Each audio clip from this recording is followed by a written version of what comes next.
Mr. Barrie, Trower, it's a fantastic pleasure to be here. It has been quite a complicated travel coming here actually, but it's very, very nice to be here, and it's very important what we're going to discuss and what you have to say. So thank you very much for inviting me. Yeah, it's my pleasure, sir. My pleasure.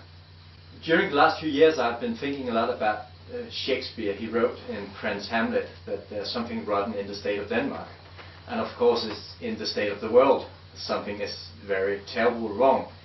And then we have this former leading scientist in Denmark called Jeanette Quay. She used to teach at Aarhus University.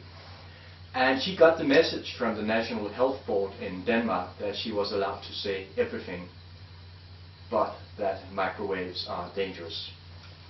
And that leads me to you. Later on I talked to her and she told me that she believed that the Danes are part of an experiment to be brainwashed by the use of microwaves, and now they believe that they are the most happy people in the world, the Danes. I would like to know from you about children, because children I think is the most precious we got. It's the future, and I would like to start this interview about we need the parents to realize how dangerous this really is, because it seems like most have not got it yet. Right. This is going to be a big answer. It's okay. Just a couple of weeks ago, I had an appointment with one of our ministers. He's the Minister for Schools, and he wanted me, this was concerning Wi-Fi in schools and its effect on children. And I'm sorry, I'm a slow speaker. I'm afraid we're going to use a lot of tape. I speak very slowly. So the minister wanted me to take something to him that wasn't complicated, wasn't more than 2 or 3 sides of paper, that explained everything. And I thought about this, and in the end I did a cartoon. In this cartoon, and I think this is the most relevant piece of paper, not because I've written it, but because it actually refers to every single child in the world. And I think that the minister I spoke to was quite shocked. Now, what I'm explaining in this, that there are 2 different things with schools. Okay? Now, the first is, if you have a school child, could you imagine if you have, let's say you have a little girl, and I'm talking about girls at the moment, that there is a case for boys, but it's different. Now, if you have a little girl in school, let's say 10 years old, all of her eggs that are to be fertilized are in her body. If she sits with Wi-Fi in front of her, the Wi-Fi is going through the eggs. And what most scientists do not know, and certainly government officials do not know, is that the DNA in these eggs can absorb 10 times more radiation than other DNA in the body. So even if you have a safety level, which there isn't for children anyway, even if you have a safety level, it is 10 times out, straight away.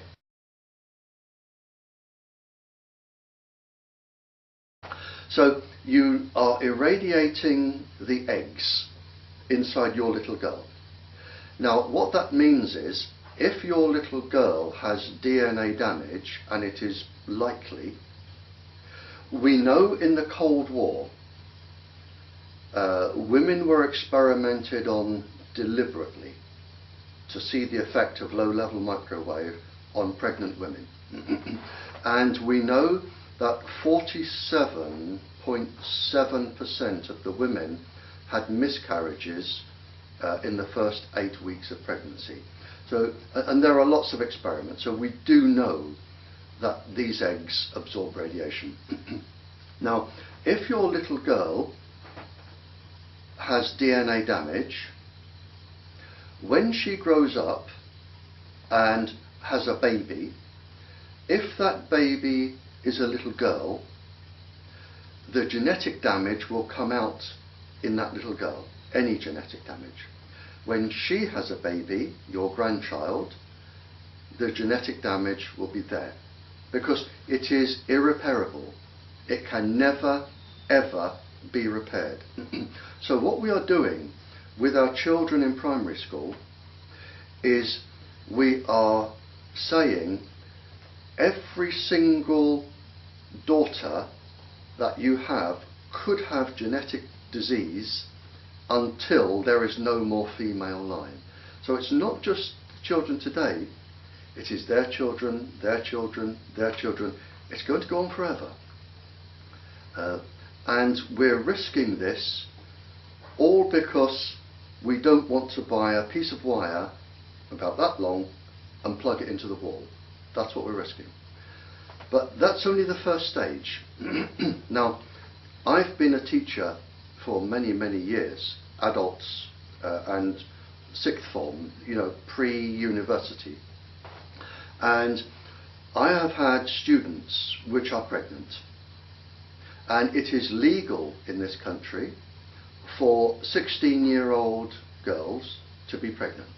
The age of sexual consent is 16.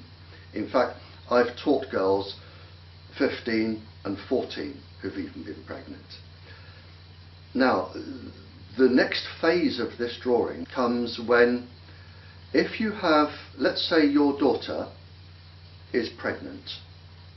Now, if you can imagine your daughter is pregnant, and inside the fetus of your daughter, which will be your grandchild, inside that fetus, the eggs are forming, if it is a little girl, because they are born with all of their eggs.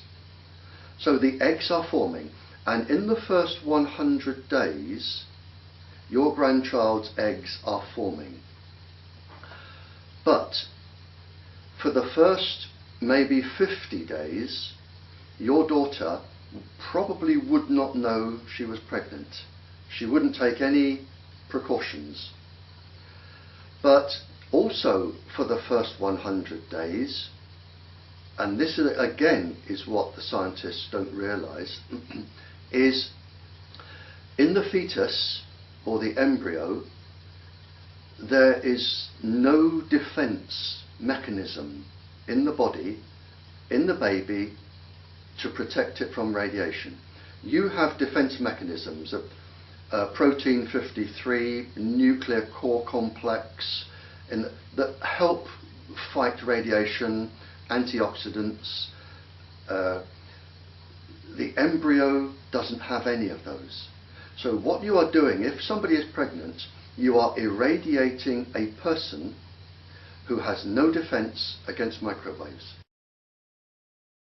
And again, a lot of people don't realise that when we are in that first 56 days, we are inside out.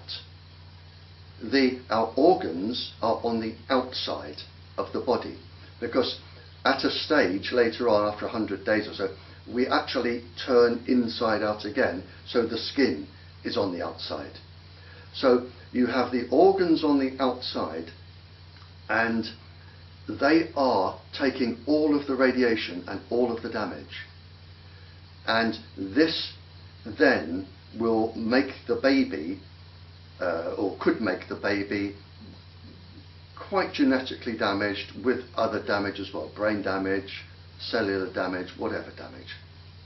And it's not until that fetus is born and then grows up and has another baby that you may get that. So what we're doing here is we are really destroying many successive generations now, just by having Wi-Fi in schools.